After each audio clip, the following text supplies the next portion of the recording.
first and foremost, take a look at this. Introducing now their opponents, Team USA! Introducing first, a four-time United States champion and the number 3 ranked player in the world, Fabi Running! Okay, first of all, why did you decide to run? It was a long walk. And I didn't really, I thought it would be awkward to have this like introduction and then the like 2-minute walk to stage. I loved it, by the way. I loved the run. Very energetic. I decided I was going to run, but it was so crowded that I couldn't run. I would have hit people. So I did like a slow jog. Yeah. And you know, there were people putting their hands up.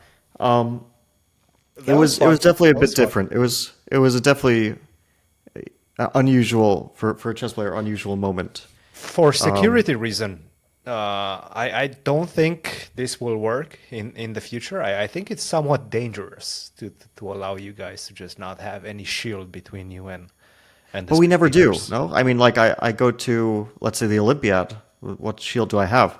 If we have, like, a crazy guy who wants to murder a chess player for whatever reason, honestly, we never have real protection. Like, in Brazil, by the way, back to Grand Chess Tour for a second, the crowd in Brazil was kind of similarly impressive. I would say also we were, like, each single day they sold out the seats and Yep.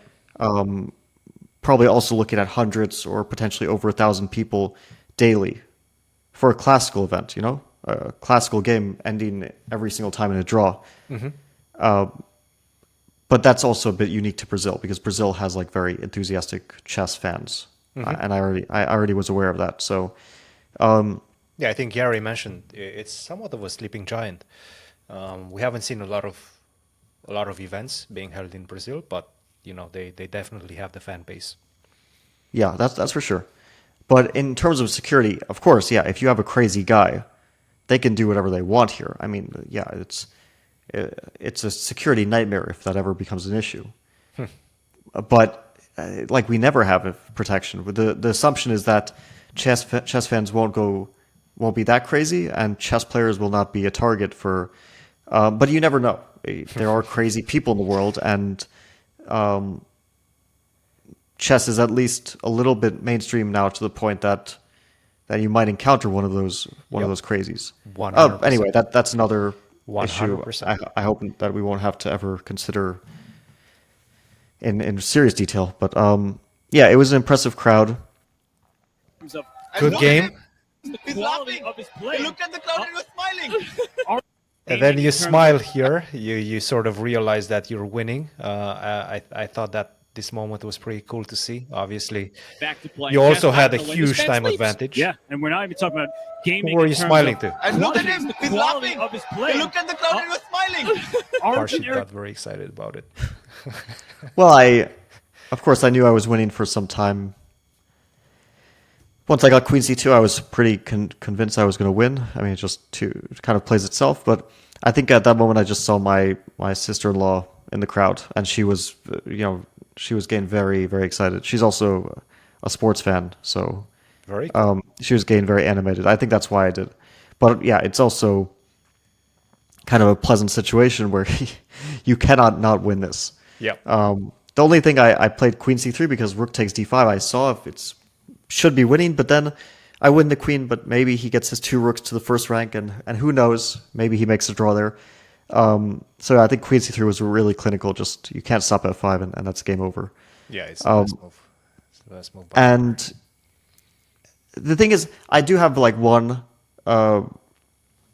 overall complaint about, or not, I don't know, complaint or criticism or constructive criticism, let's say, of the event, which is that when they first approached me, I knew that they were generally serious, that they could pull off something well, because also they've organized other events and with success, so they kind of know what they should be aiming for.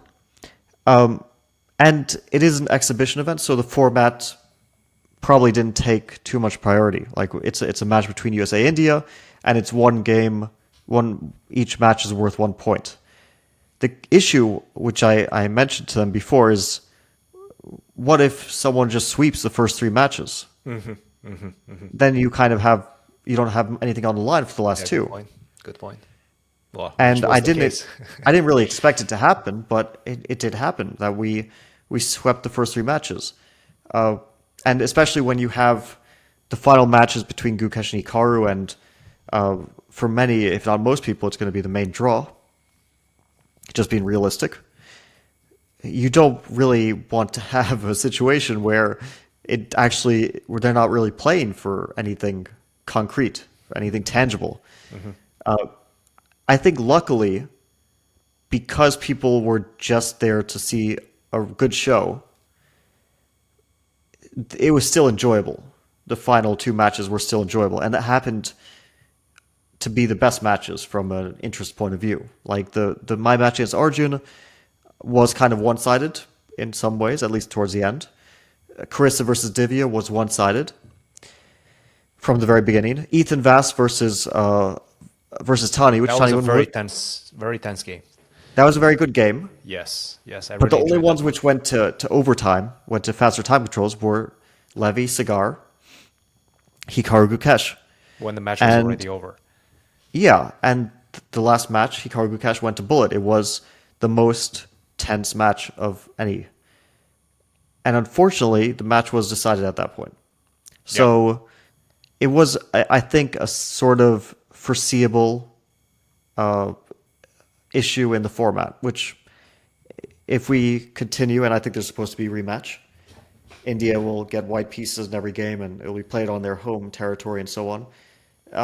Probably the format should be considered a bit more so you don't have that situation. At least some change, which I'm sure some things could be thought of. But besides that, I really thought they did a good job overall. And that's speaking as one of these chess elitists full of contempt, you know. I don't see the issue with having fun events like this. It's not. Yeah. It's not a replacement for classical. It's not a replacement for the Grand Chess Tour. It's just they both exist. They both can be very fun for the spectators to watch and also for the players to participate in.